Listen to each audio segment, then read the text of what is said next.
पूरा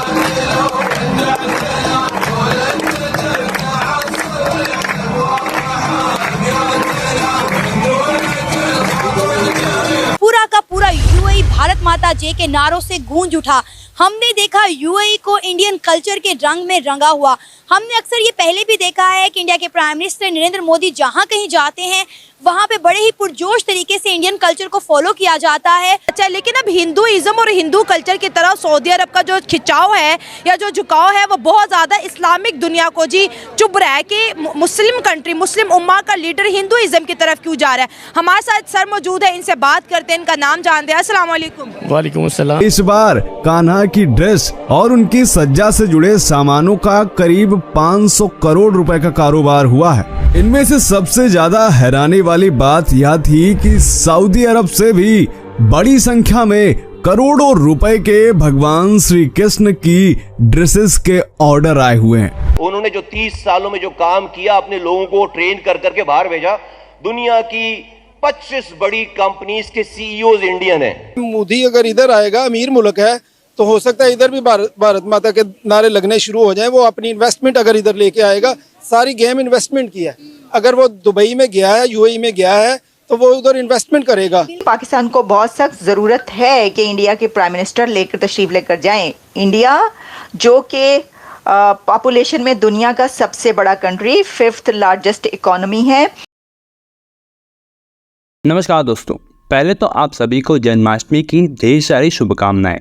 दोस्तों, ये पूरे भारतवर्ष में जन्माष्टमी को बड़े धूमधाम से बनाया जा रहा है, लेकिन इसके साथ साथ पूरी दुनिया भर में भी जन्माष्टमी को बड़े धूम से बनाया जा रहा है, जहां पर वेस्टर्न कंट्रीज़ भजन गा रहे हैं, नाच रहे हैं। लेकिन इसी बीच यूएई से भी एक बहुत ही इंटरेस्टिंग वीडियो हम सबके सामने आया, जहां यूएई के कुछ शेख जन्माष्टमी के दिन भजन गाते हुए नाच रहे हैं और कृष्णा जी के भक्ति में मगन हो चुके हैं। और ये वीडियो साफ दिखाई देता है कि यूएई की काफ़ी सारे लोग, अरबिक कल्चर के लोग भी भारत की कल्चर और भारत के रिचुअल और भारत के भगवानों पे विश्वास करते हैं और वे अपने कल्चर में इंडियन कल्चर को अडॉप्ट कर रहे हैं, जो कि दोस्तों हम सब के लिए एक बहुत बड़ी गर्व की बात है। और इसे देख करके पाकिस्तान काफ़ी ज़्यादा परेशान है। उन लोगों का कहना है कि यूएई और सऊदी अरब एक इस्लामिक देश होने के बावजूद भी किस तरह से भारत के कल्चर को रिस्पेक्ट कर रहे हैं और ख़ुद में अडॉप्ट भी कर रहे हैं। तो चलिए इसी पर आगे पाकिस्तानी मीडिया का रिएक्शन देखते हैं। ये पाकिस्तान की ड्यूटी थी कि वो इंडिया के प्राइम मिनिस्टर को इनवाइट करें, क्योंकि पाकिस्तान होस्ट है। तो जो होस्ट कंट्री होता है वो उस कॉन्फ्रेंस, उस समिट के जो मेंबर कंट्रीज़ हैं उनको वो बुलाता ही है। ऐसा तो नहीं हो सकता ना कि आप कहें कि चाइना आ जाए, रशिया आ जाए, कज़ाकिस्तान आ जाए, ये सब कंट्रीज़ आ जाएं, लेकिन एससीओ के एक कंट्री इंडिया जो है, तो वो जो है हम उसको नहीं बुलाएंगे, क्योंकि हमारी उससे जो है वो आपको पता है कि वो क्लीशे के जी दुश्मनी है। ऐसा नहीं हो सकता, ऐसा नहीं हो सकता था। पाकिस्तान ने बुलाना ही बुलाना था। लेकिन आप ये भी बात याद रखिए कि पाकिस्तान को बहुत सख्त ज़रूरत है कि इंडिया के प्राइम मिनिस्टर लेकर तशरीफ लेकर जाएं। इंडिया जो कि पॉपुलेशन में दुनिया का सबसे बड़ा कंट्री, 5th लार्जेस्ट इकोनॉमी है। और इस वक्त हम ये देखते हैं कि भारत को तो ज़रूरत नहीं है पाकिस्तान जाने की। इस समिट को अटेंड करने की इंडिया के प्राइम मिनिस्टर को ज़रूरत नहीं है, बिल्कुल 1% भी उनको इसकी ज़रूरत नहीं है। कोई फ़र्क नहीं पड़ता उनको अगर वो इस समिट में ना जाएं। इसकी वजह क्या है? इसकी वजह ये है कि अभी तो वो रशिया होकर आए हैं, अभी तो वो रशिया से उसके बाद पोलैंड गए, फिर वो पोलैंड से यूक्रेन होकर वापस गए हैं, और वो पाकिस्तान की एयर स्पेस से गुजरते हुए ऊपर से गुजर कर गए हैं। मोदी साहब पाकिस्तान की एयर स्पेस के ऊपर से गुजर कर गए हैं इंडिया वापस। तो पाकिस्तान के ऊपर से भी गुजर गए हैं, वो ऊपर से गुजर के गए हैं आपकी एयर स्पेस के ऊपर से। तो पाकिस्तान तो वो है। वैसे तो देखा जाए तो मोदी साहब तो पाकिस्तान से होकर चले गए हैं। उन्होंने कहा हेलो, हाय हाय, टाटा, बाय बाय, ये किया ना उन्होंने, क्योंकि उन्होंने कहा एससीओ आप बुला रहे हैं तो चलें। एससीओ पर बुलाने से पहले ये हम हो आते हैं। पाकिस्तान में 2,60,00,000 बच्चे ऐसे हैं जो कि स्कूल नहीं जा रहे, जिनकी एज है स्कूल जाने की। 2,60,00,000 बच्चे स्कूल ही नहीं जा रहे, जिनकी एज है स्कूल जाने की। दुनिया में 70 मुमालिक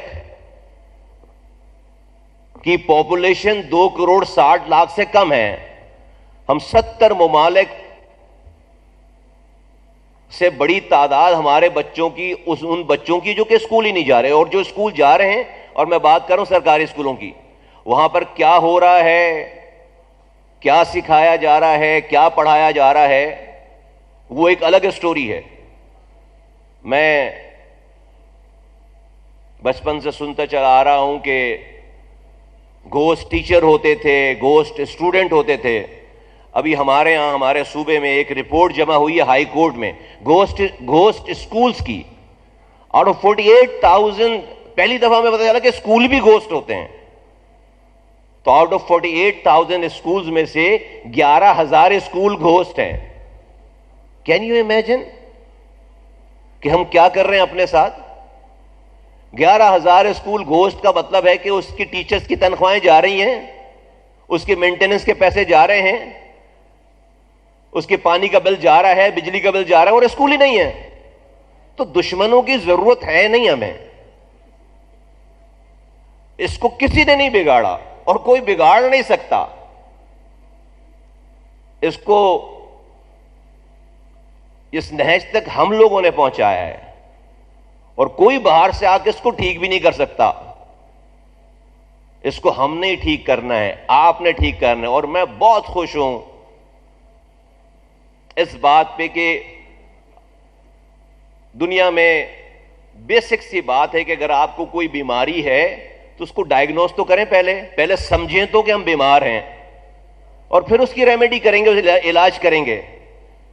तो पहले बीमारी माने तो सही, पहले डायग्नोस तो करें। तो मैं चौधरी अब्दुल रहमान साहब को इसलिए नहीं कि हमारे बड़े भाई हैं और हमारा बड़ा डिफरेंट एहतराम वाला रिश्ता है, मैं इनको बहुत ही दिल की गहराइयों से खराज तहसीन पेश करता हूं कि ये जो इन्होंने ये काम किया ना, लोगों को जोड़ने वाला, ये आसान नहीं है। इस पाकिस्तान में ये जितनी यूनिवर्सिटीज हैं पाकिस्तान की, उनका एक एप्सअप एक फोरम बन गया है एक जगह। ये कौन लोग हैं? ये आपस में कॉम्पिटिटर हैं एक दूसरे के, एक दूसरे से तो के खिलाफ तो इन्होंने अपनी पॉलिसी बनानी होती है कि वो उनके बच्चे ना ले जाएं, वो उनके बच्चे ना ले जाएं। कमाल बात है इनको जमा करना, जो कि आपस में एक दूसरे के कॉम्पिटिटर हैं दुनियावी तौर पर। ये आसान काम नहीं है। जिनका बिजनेस सेम हो, जिनके काम सेम हो, वो आपस में इसके लिए वो रूह चाहिए जो आप अपनी जात से बाहर निकलकर सोचना शुरू करें।